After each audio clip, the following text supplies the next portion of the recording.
Hello दोस्तों, मेरे channel फिल्मी स्टोरीज में आपका स्वागत है। 60 और 70 के दशक में कॉमेडियन महमूद पूरे हिंदी सिनेमा पर छाए हुए थे। उनकी आंधी में जॉनी वॉकर जैसे महान हास्य कलाकार भी डोलने लगे थे, मगर एक अकेला कॉमेडियन जिसको महमूद का उफान भी हिला नहीं सका था, वो राजेंद्र नाथ थे। उनके फिल्म में होने का दूसरा मतलब ही हंसी था।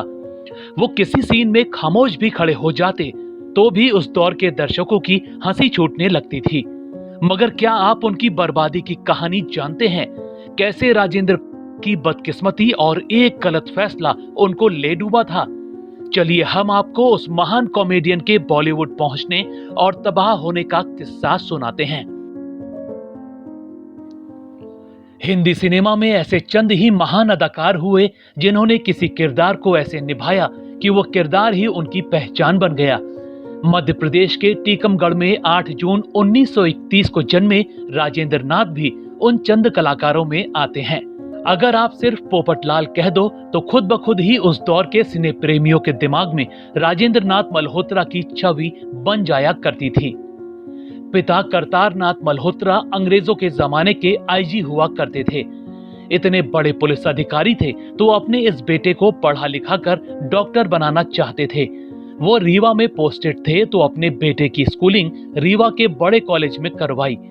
मगर करतार नाथ को क्या पता था कि बेटा तो हिंदी सिनेमा को किस्मत में लिखवा कर लाया था।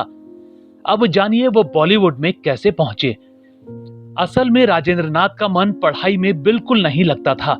इसी वजह से घर वाले भी समझ गए थे कि वो डॉक्टर तो नहीं बन पाएंगे। अब डॉक्टरी नहीं तो करे क्या? राजेंद्र से पूछा तो बोले सिनेमा में एक्टिंग करूंगा। वैसे उनके बड़े भाई मशहूर फिल्म अभिनेता थे, नाम था प्रेमनाथ।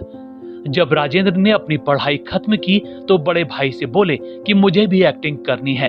फिर क्या, भाई ने कहा चले आओ बंबई। प्रेमनाथ उस समय तक मायानगरी में अपने पैर जमा चुके थे। राजेंद्र नाथ 1947 में पहुंच गए बंबई और अपने जीजा राज कपूर के पृथ्वी थिएटर में काम भी मिल गया। कम ही लोग जानते होंगे कि उनकी बड़ी बहन कृष्णा की शादी राज कपूर से हुई थी। वैसे उनके दूसरे जीजा प्रेम चोपड़ा भी हैं, जिनसे राजेंद्र नाथ की छोटी बहन का ब्याह हुआ था। खैर, वो अपने भाई के घर रहते और पृथ्वी थिएटर के नाटकों में छोटे मोटे रोल किया करते। यही उनकी दोस्ती शम्मी कपूर, शशि कपूर से लेकर सज्जन से हुई। वो भाई प्रेमनाथ के घर रहा करते मगर बहुत लापरवाह जिंदगी जी रहे थे। करियर पर बिल्कुल ध्यान नहीं देते। एक दिन गुस्से में आकर प्रेमनाथ ने उनको अपने घर से निकाल दिया और दूसरे घर में रहने को भेज दिया। वहां यश जौहर भी रहा करते थे। दोनों ही साथ संघर्ष करने लगे। रहने का ठिकाना तो था मगर खाने पीने का नहीं। एक सेकंड हैंड पुराना स्कूटर, मगर उसके लिए भी पेट्रोल का बड़ी मुश्किल से जुगाड़ होता। मगर प्रेमनाथ को भाई का ख्याल था। वो पीएन फिल्म नाम से अपनी कंपनी बना चुके थे। साल 1953 में उन्होंने एक फिल्म बनाई शगुफ्ता। इसमें पहली बार राजेंद्र नाथ को किरदार मिला। अगले ही साल 1954 में एक और फिल्म बनाई गोलकुंडा का कैदी। इसमें तो छोटे भाई को साइड हीरो ही बना दिया। मगर अफसोस कि दोनों ही फिल्में फ्लॉप हो गई और राजेंद्र नाथ कोई पहचान नहीं बना सके। पहली बार इनको थोड़ी पहचान जिसकी वजह से मिली वो अभिनेता आई.एस. जौहर थे। वो एक फिल्म बना रहे थे, उसमें एक कॉमेडी रोल उन्होंने राजेंद्र नाथ को दे दिया। 1956 में फिल्म आई हम सब चोर हैं। फिल्म ठीक ठाक रही और राजेंद्र नाथ को थोड़ी पहचान मिली। इसका फायदा इनको मिला और इस बार राजकुमार, किशोर कुमार और मीना कुमारी के साथ इनको फिल्म मिल गई। 1959 में फिल्म आई शरारत।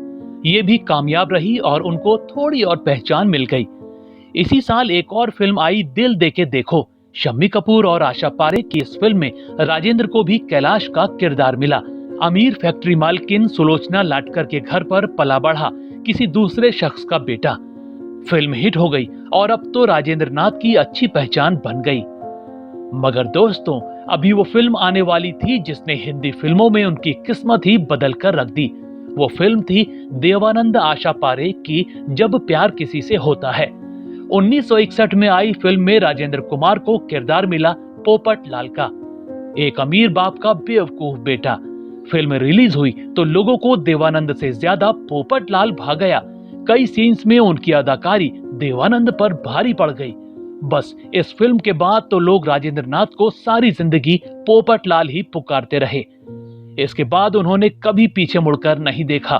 फिल्म मेकर्स उनको मुंह मांगी फीस देकर अपनी फिल्मों में साइन करवाने के लिए घंटों इंतजार करने लगे।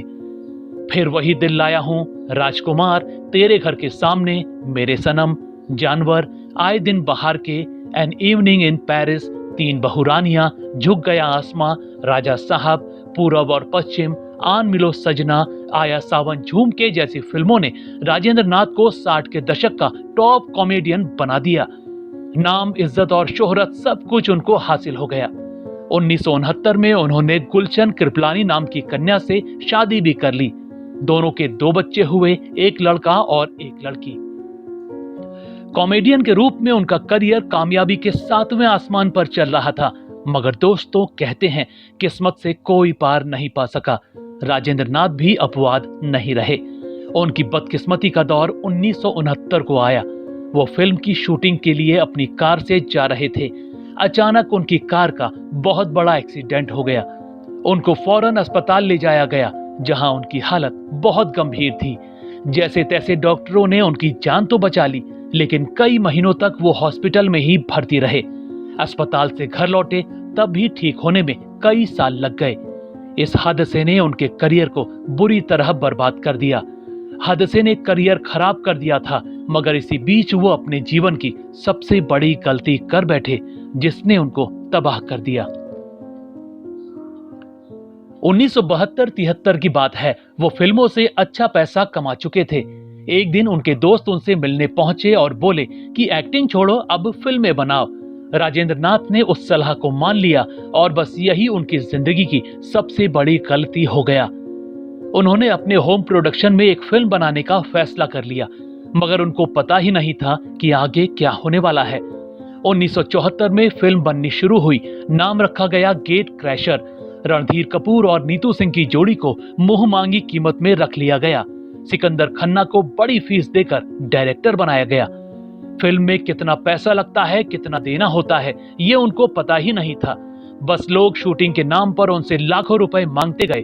वो दोनों हाथों से अपने जीवन की गाढ़ी कमाई लुटाते रहे। फिल्मों से जितना कमाया था वो सब खत्म हो गया और फिल्म 10% भी पूरी नहीं हो सकी। अब राजेंद्र नाथ ने कर्ज लेना शुरू कर दिया। डिस्ट्रीब्यूटरों और जानने वालों से भारी कर्ज ले लिया, मगर वो भारी भरकम कर्जा भी फिल्म आदि भी पूरी नहीं कर सका। अब जब पैसा ही नहीं बचा तो फिल्म भी अधूरी रह गई और राजेंद्र नाथ भारी भरकम कर्ज में डूबे कंगाल हो गए। दिल्ली और यूपी के डिस्ट्रीब्यूटरों ने उनको परेशान करना शुरू कर दिया तो वो सदमे में जीने लगे। बड़ी मुश्किल से दोबारा अभिनय किया और फिल्मों में रोल से जो भी पैसा मिलता उससे भारी भरकम कर्ज का ब्याज चुका पाते।